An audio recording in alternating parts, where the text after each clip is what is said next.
జగన్మోహన్ రెడ్డికి ఒకటే ఛాలెంజ్ చేస్తున్నా.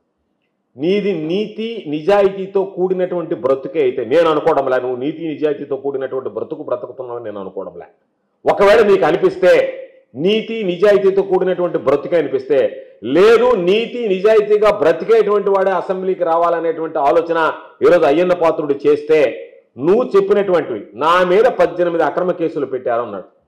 నీకు ధైర్యం ఉంటే నేను మరలా చెప్తున్నా, నీ బ్రతుకు నిజాయితీ బ్రతుకు కాదు. ఒకవేళ నువ్వు నీతిమైనటువంటి బ్రతుకు నిజాయితీ అయినటువంటి బ్రతుకైతే 18 అక్రమ కేసులు నీ మీద వైఎస్ఆర్ కాంగ్రెస్ పార్టీ హయాంలో పనిచేసి పెట్టినట్టుగా రుజువు చేయి అసెంబ్లీ సాక్షిగా. అక్రమ కేసులు 18 కేసులు నీ మీద పెట్టినట్టుగా నీ బ్రతుకు, మరలా చెప్తున్నా, నీ బ్రతుకు నీతి నిజాయితీ బ్రతుకైతే, నువ్వు మరలా వెళ్ళి సోమిరెడ్డి బ్రతుకు నీతి నిజాయితీ బ్రతుకైతే నీ మీద 18 కేసులు పెట్టినట్టుగా ఈరోజు అయితే అసెంబ్లీలో చెప్పావో, ఆ అసెంబ్లీలో ఆ 18 కేసుల జాబితా చదివి వినిపిస్తే నీ బ్రతుకు నీతి నిజాయితీ బ్రతుకు అనేటువంటి అనుకుంటారు తప్ప నిన్ను, లేకపోతే నీ బ్రతుకే అబద్ధాలు బ్రతుకుంటారు. మరో మాట చెప్పాడు, రేయింబవళ్ళు నన్ను పోలీస్ స్టేషన్లో ఉంచారు. ఒక్క రాత్రి వైఎస్ఆర్ కాంగ్రెస్ పార్టీ ప్రభుత్వంలో ఒక్క రాత్రి నిన్ను తీసుకువెళ్ళి పోలీస్ స్టేషన్లో పెట్టినట్టుగా నువ్వు రుజువు చేస్తే పోలీసులు నీ అబద్ధాల బ్రతుకు కాకుండా నిజాయితీ అయినటువంటి బ్రతుకైతే నీ మీద 18 కేసులు పెట్టినట్టు, రేయింబవళ్ళు నిన్ను పోలీస్ స్టేషన్లో పెట్టినట్టు ఒక్క ఆధారం రుజువు చేయి. రుజువు చేస్తే నువ్వు ఏమి చెప్తే అది చేయడానికి నేను సిద్ధంగా ఉన్నా.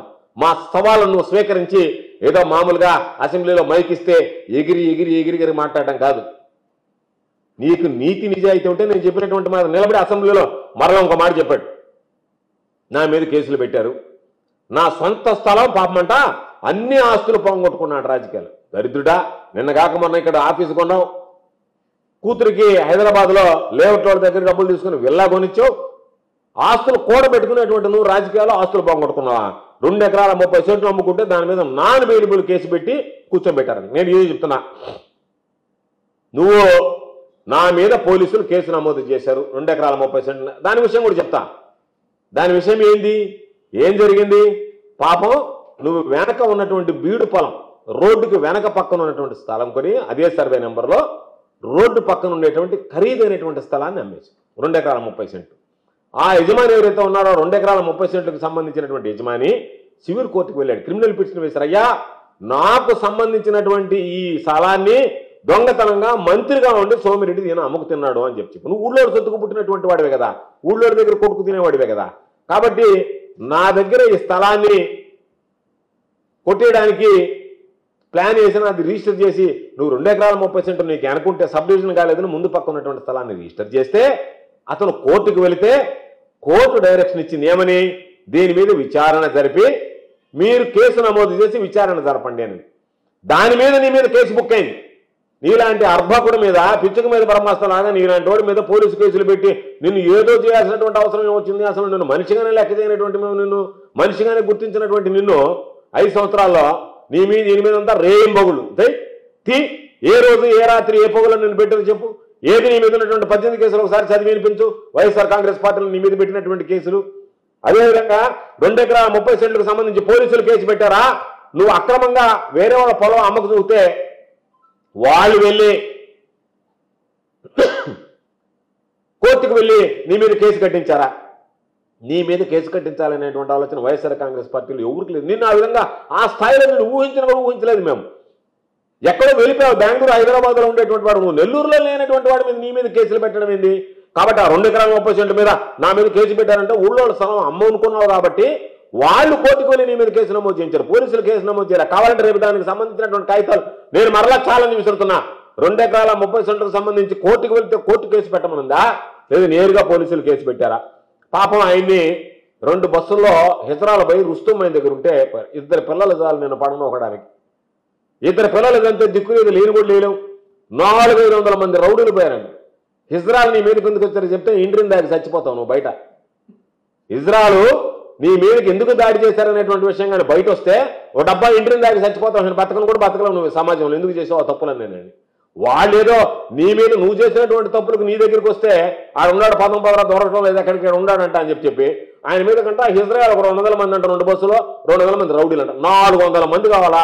400 మంది కాదు, 200 మంది ఉప్పును ఊతే ఎగిరిపోతావు. నువ్వు ఎక్కడ కనపడతావు కూడా పడవా తెలీదా? రుస్తమైనలా నేను కొట్టబడలేదా? 200 మంది గట్టిగా ఊస్తే ఆ గాలికి లేచి వెళ్ళిపోతావే నువ్వా? నిన్ను మళ్ళీ 200 మంది దాడి చేయడానికి వచ్చారంటే దీని మీద 400 మంది ఈ బలాఢ్యుడి మీద పెద్ద కట్అవుట్ అయిపోయా ఎంతలో ఫిగర్ నువ్వా ఇద్దరు గారు ఒక్కడు ఎదురాగా గెట్టాడు వస్తే సంకలో పెట్టుకొని బరిగిస్తున్నా నేను నీకెందుకు 200 మంది దేనికి నీకా ఒక్కడు వస్తే నేను సంకలో పెట్టుకొని బరిగిస్తాడా 200 మంది కావాలి నీకా వాడే వేస్ట్ వాడు కూడా మామూలుగా పసిపెట్టలు పెట్టుకున్నట్టుగా పెట్టుకొని సంకలో పెట్టుకొని పరిగిస్తాడు నీ క్యారెక్టరు నీ ఫిగరు ఈయనకు 400 మంది రౌడీ అంటే అసెంబ్లీలో నేను ఎంతలో బలాఢ్యుడు అని చెప్పి ఆయన పాపం చంద్రబాబు నాయుడు దగ్గర కటింగ్లు ఇచ్చుకోవడానికి నీ ఒక బ్రతుకు నువ్వు ఒక మనిషివా వాడు నవ్వు కూడా పక్కన జరివాడు అమ్మబడు వీడి కోసం అంటారు 400 మంది రౌడీ ఏంద్రా వీడు మాట్లాడడం ఈ గలీజు మాటలు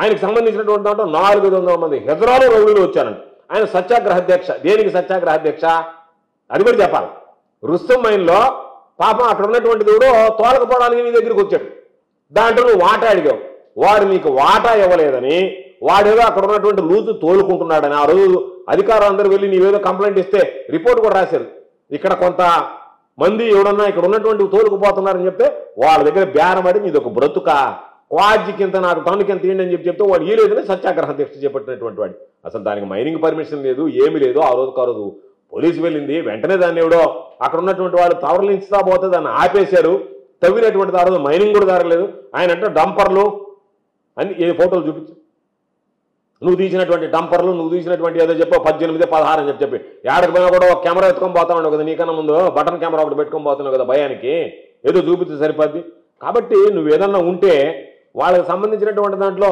విచారణ అంట ఇంకొకటి సొంత చిన్నాయన్ని చంపారు అని చెప్పి మాట్లాడేవారు దరిద్రుడా నిష్ఠ దరిద్రుడా కుటుంబ సభ్యులు ఆత్మహత్యకి కారకుడు అనేటువంటి నీచపుడు కుటుంబ సభ్యుల ఆత్మహత్యలకు కారణమైనటువంటి వాడు అంతకన్నా ఎక్కువ మాట్లాడకూడదు అంతకన్నా మాట్లాడితే అసహ్యంగా ఉంటుంది నువ్వు మంత్రిగా ఉన్నప్పుడు ఏ విధంగా పాపం ఆత్మహత్య చేసుకున్నటువంటి వాళ్ళు రాసినటువంటి లేఖలను మాయం చేసావు దరిద్రుడా నీ గురించి నువ్వు మాట్లాడతావు నీదొక బ్రతుకుగా మాట్లాడతావా నీదొక బ్రతుక జగన్మోహన్ రెడ్డి గారు చిన్నాయని చంపాడంట దరిద్రుడా అది అభూత కల్పన నువ్వు నీ వల్ల నీ కుటుంబ సభ్యులు ఆత్మహత్య చేసుకొని చనిపోయారని చెప్పి ఆత్మహత్య లేఖలతో సహా ఆధారాలతో సహా దొరికినటువంటి మాట వాస్తవమైనటువంటి విషయం కాబట్టి ఏదో ఒకటి చెప్పాడు ఈయనంట అమరావతికి పోవడానికి నీకు అమరావతికి పోవడానికి బదలకూరు రోడ్లో ఆయన పక్కన ఖాళీ స్థలంలో ఒక టెంట్ వేస్తే పోలీసు వాళ్ళు వచ్చి పెరికేశారండి ఎవరు వచ్చారు పోలీసు వాళ్ళు ఎక్కడ పెరికారు నువ్వు ఊళ్ళో స్థలంలో పోయి టెంట్ అయిపోతే వాళ్ళు నా స్థలంలో నువ్వేంద్ర టెంట్ వేసేదని పెరిగారు అసలు నీ మొహానికి స్థలం ఇచ్చే దిక్కుందా ఆ రోజు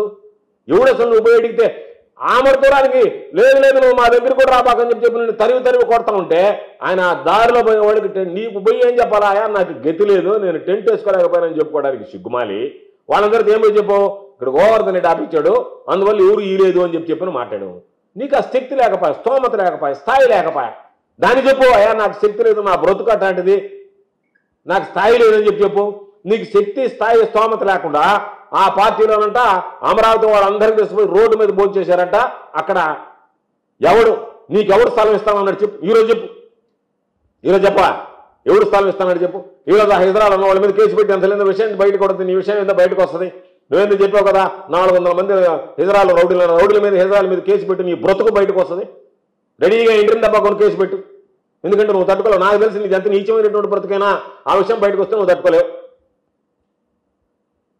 కాబట్టి మరలా అంటే ఈయన పెద్ద పోరాటం చేసినట్టుగా అమరావతి కోసం అమరావతికి ఈయన పాత్ర పెద్దది ఉన్నట్టుగా నిన్ను చూడంగానే నీకు ఇక్కడ స్థలం ఇచ్చేవాడే లేకుండా వెళ్ళిపోతుంది నీ మొహం చూస్తేనే కారకుండా వచ్చా అదేమిటో చెప్పాడు మాగుంట శ్రీనివాసరెడ్డి సంతకాలు ఎవడన్నా నీకు ఎంపీ గారు చెప్పాడా ఆయన సంతకాలు ఫోర్జరీ చేశారని నీకేమైనా బుద్ధి ఉందా మతి భ్రమించిందా ఆ కేసు ఎవరి హయాంలో కట్టారు మా హయాంలో మేము ఎమ్మెల్యేగా ఉన్నప్పుడు అధికార పార్టీలో వైఎస్ఆర్ కాంగ్రెస్ పార్టీ ప్రభుత్వం ఉన్నప్పుడు ఎవడైతే నీ పక్కన ఈ రోజు అక్రమంగా గ్రావెల్ తరలిస్తున్నాడు అక్రమ దొంగలు ఎవడైతే మన ఎలక్షన్లో నీకు డబ్బులు ఖర్చు పెట్టాడో వాడు రేపీతో వదిలిపెట్టావు నువ్వు అన్నట్టుగా ఏవి వదిలిపెట్టావు ఇవి పూర్తిగా జరిగితే ఎవడు మిగలడు నీతో సహా గుర్తుపెట్టుకో నువ్వు కూడా జైలుకి పోవాల్సినటువంటి పరిస్థితులు ఏర్పడతాయి నువ్వేదో ఈరోజు అనుకుంటున్నావు ఈ కేసులన్నీ మా మీదకి ఏదో పంపించాలని చెప్పి వాస్తవాలు బయటపడితే వాస్తవమైనటువంటి ఎంక్వైరీ జరిగితే నేను ఈ ప్రభుత్వానికి ఛాలెంజ్ చేస్తున్నా ఈరోజు చంద్రమోహన్ రెడ్డి చెప్పినటువంటి దాని మీద సిబిఐకి విచారణ చేయించండి వాస్తవాలు వెలుగు చూస్తాయి ఏ ప్రభుత్వంలో ఈ కేసు పెట్టారు ఏ ప్రభుత్వంలో ఈ కేసు నమోదైంది మొన్న ఏదో కొన్ని పత్రికలు రాసే సిట్ వేశారు వాళ్ళ కూడి మెడకేనని నీ మెడకి ఇదే ఉరి మిగిల్చుకుంటారు తప్ప మేము ఎప్పుడు నీలాగా అవినీతికి ఆమడ దూరంలో ఉండేటువంటి వాళ్ళం నీలాగా గ్రావెల్ దగ్గర నుంచి ఇసుక దగ్గర నుంచి రకరకాలైనటువంటి అమ్ముకు తినేటువంటి వాళ్ళం కదా. నువ్వు బ్రతుకే దొంగ బ్రతుకు, నీ బ్రతుకే అవినీతి బ్రతుకు సోమిరెడ్డిది. మరలా ఆయన పెద్ద పదస్తులాగా ఈరోజు ఏదో చెప్తున్నాడు. కాబట్టి ఆ కేసు ఎవరి హ్యాండ్లో రిజిస్టర్ అయింది?